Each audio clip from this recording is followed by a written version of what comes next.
Right now on the night team, it has been 2 months since the world was captivated by this scene, that daring rescue of a truck driver left dangling over the 2nd Street Bridge right above the Ohio River after a 3-car pileup sent her semi over the edge, hanging on. Now, in the weeks following the wreck, serious questions remain still about the safety of that bridge. And it is our top story here on the WHAS11 night team. Hello, everyone. I'm Doug Proffitt. New tonight, we're bringing you reaction to our focus team investigation you saw here exclusively on WHAS 11 News at 6.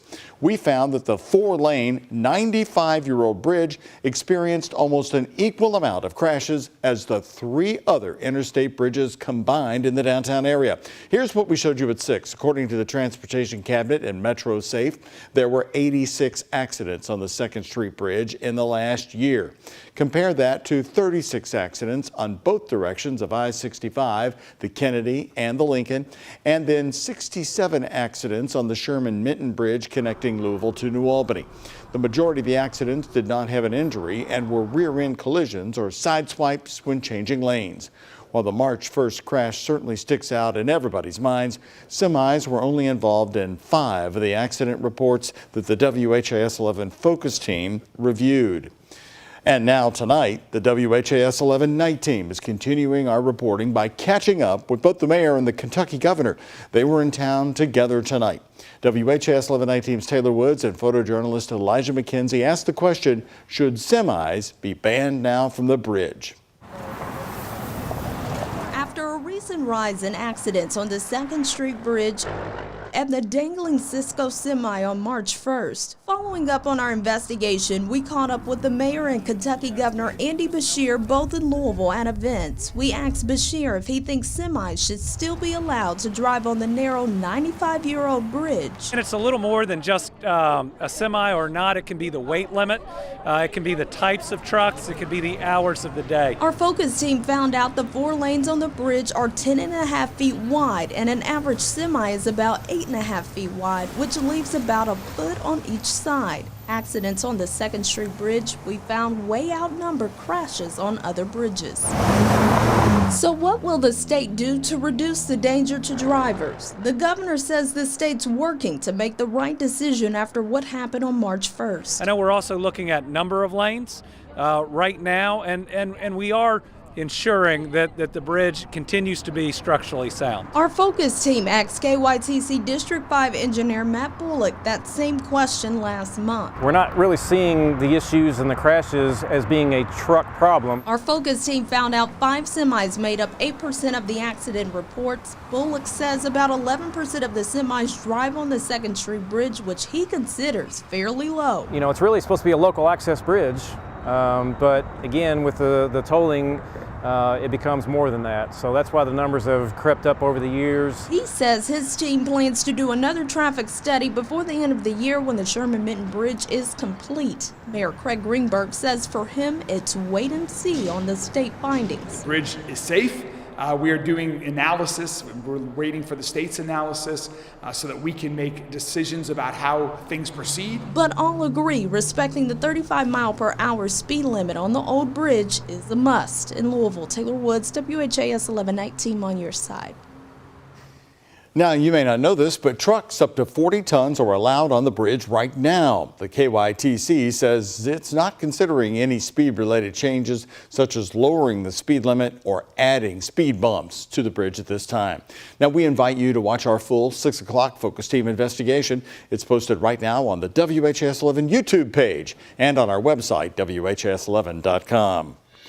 A story we've been following closely. Residents are now reacting to the possibility that the city will demolish the Dozier Manor senior living housing complex, as the relocation of residents will begin either way.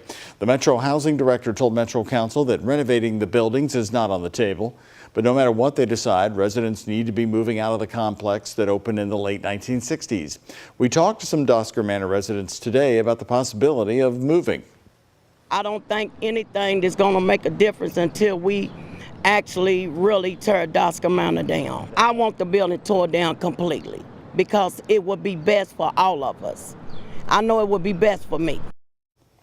Not every resident we talked to was in favor of the idea. Some people who did not want to appear on camera told us they like where they live with easy hospital access, and some are not in the condition to move. Also important to note, Dozier Manor is not accepting any new applications for residents at this time. Simmons College right here in Louisville is starting a new initiative to help the homeless population in our city. Today, the college, which is one of the oldest HBCUs in the country, announced its Open Door initiative. The program will provide opportunities for those who are homeless to access education at the university. Scholar and activist Dr. Terrence Lester is heading up the initiative and said personal experience has led him down this path. This brief moment of homelessness, the sacrifice and tough love of my mother after I dropped out of high school, coupled with Mr. Moore's guidance, I was encouraged to pursue education as a pathway out of my circumstances. Simmons is the first HBCU to create a program around the homeless epidemic. Well, next year, thousands of JCPS students will be losing their bus transportation after the board voted to discontinue transportation to most magnet and traditional schools. And it's leading one JCPS bus driver currently to try and take advantage of the opportunity. Chuck Deal has been a JCPS driver for 9 years and is now looking to leave the district to open his own private transportation service. Deal, in a private bus, would pick up and drop off 50 to 55 students for school every day. Insuring the bus for liability, though, is a challenge for Deal, but he says he's in talks with an insurance company. JCPS buses are fully insured, paying out if a student is injured in a crash. I hope there's more people.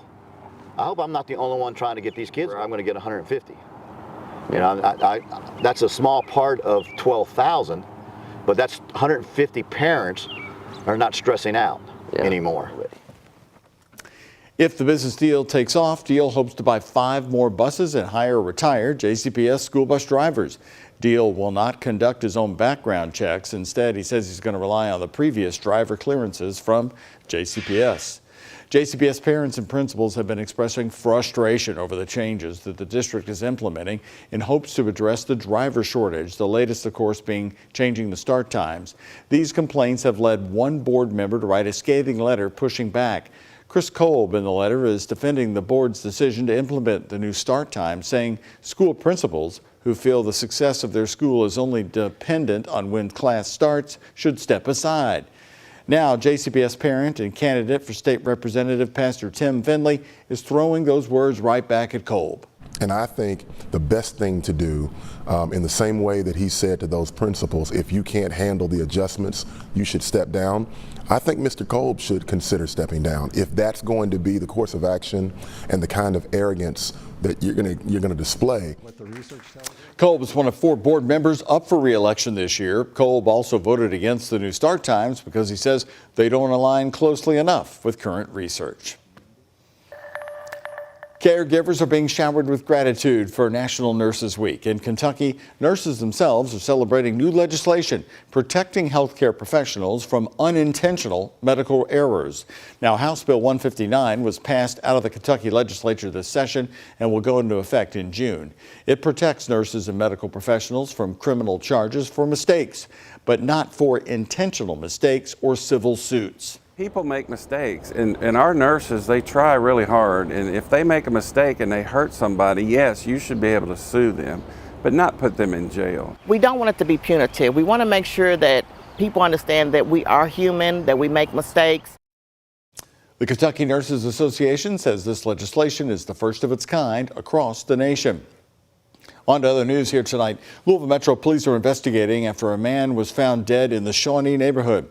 Police responded to Muhammad Ali Boulevard just off South 35th Street right after noon today to reports of a person down. When officers arrived, they found a man who they say was obviously deceased. Police are currently working to determine a cause of death. And then an hour and a half later, a woman was killed after a crash on Algonquin Parkway. Police say they responded to the wreck just before 1:30. Investigators say the woman was driving an SUV at a high rate of speed when she lost control and hit a tree. Louisville Fire and EMS responded to the scene to give aid, but ultimately the woman was pronounced dead at the scene. No other vehicles were involved in the crash.